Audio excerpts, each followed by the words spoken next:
Hi and welcome to the channel. I'm Dr. Claire Lynch of the Doris and Bertie Writing School, and I'm on a mission to help you become a better, more confident, more persuasive writer. Now, there's an old saying that people don't do business with businesses, they do business with people. And the thing about people is that they like to talk. It's what makes us human. And when you're writing, a great way to connect with people, with real life, flesh and blood, human beings, is to write like you speak.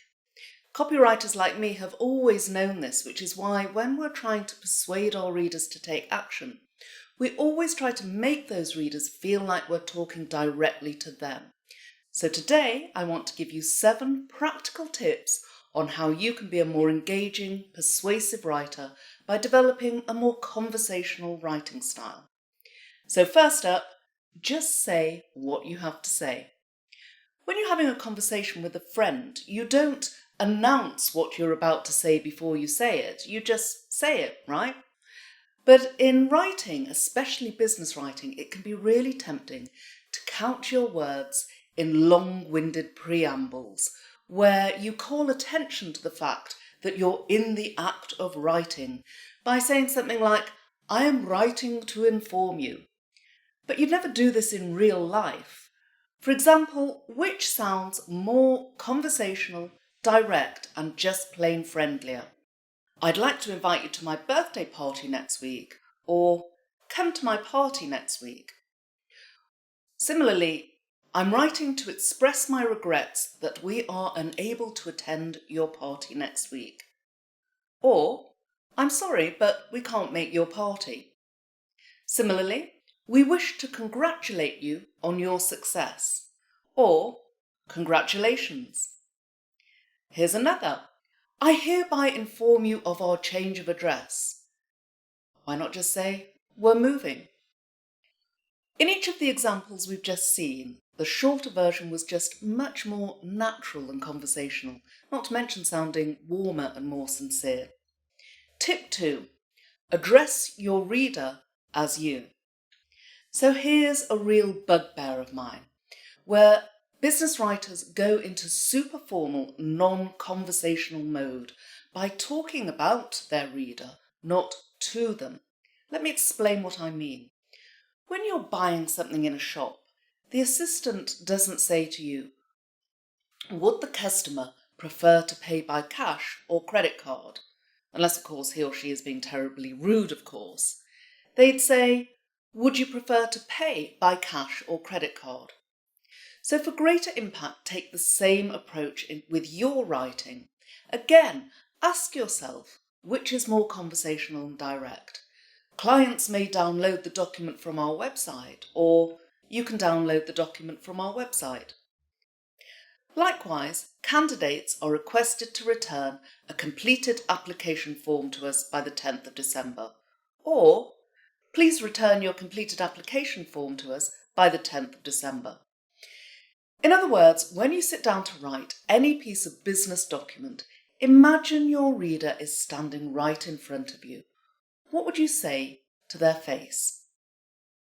My third way to help you sound friendlier and more conversational?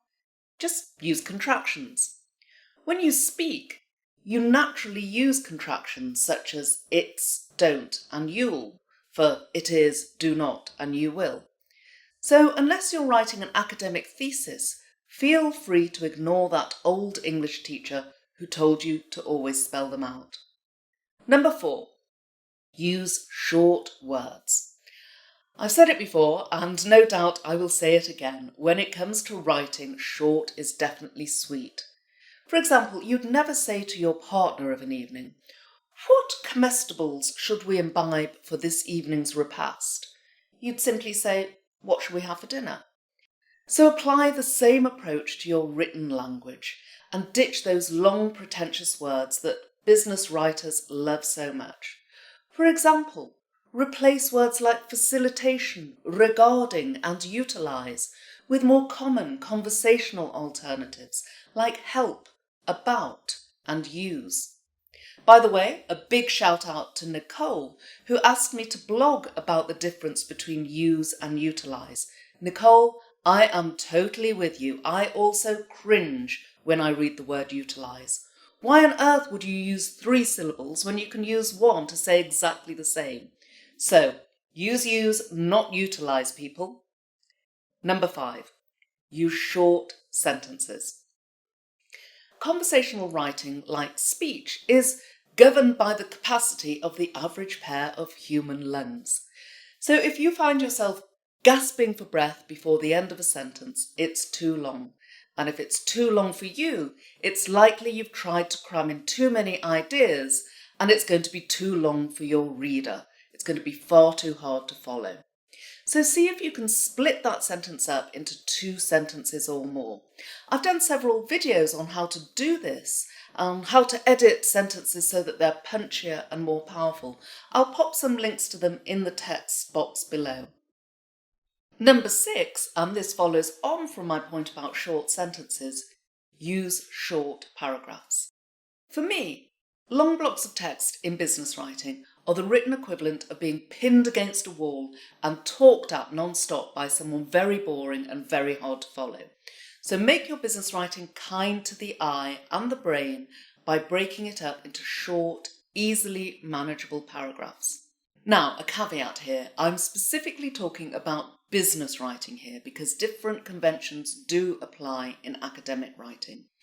But when it comes to writing in business, especially if your reader is going to be reading your work online, in contrast to what you were probably taught at school, 1-sentence paragraphs are okay. And my final tip for writing like you speak. Feel free to start your sentences with and, but, and because. Again, you were probably told not to do this at school, and again, I wouldn't recommend it for academic writing. But as with the spoken word, it's perfectly okay to start a sentence with and, but, and because. Why? Well, because they make your sentences shorter, and as we just saw, short sentences are easier to read than long ones. So that's it, my 7 tips for writing like you speak. Let me know in the comments what you thought of this video, and if you have any other tips for writing in a more relaxed, more conversational style. And as ever, if you've enjoyed this video, please be sure to give me that thumbs up, click that notification bell so you never miss a video, and of course, share this video with your colleagues and friends.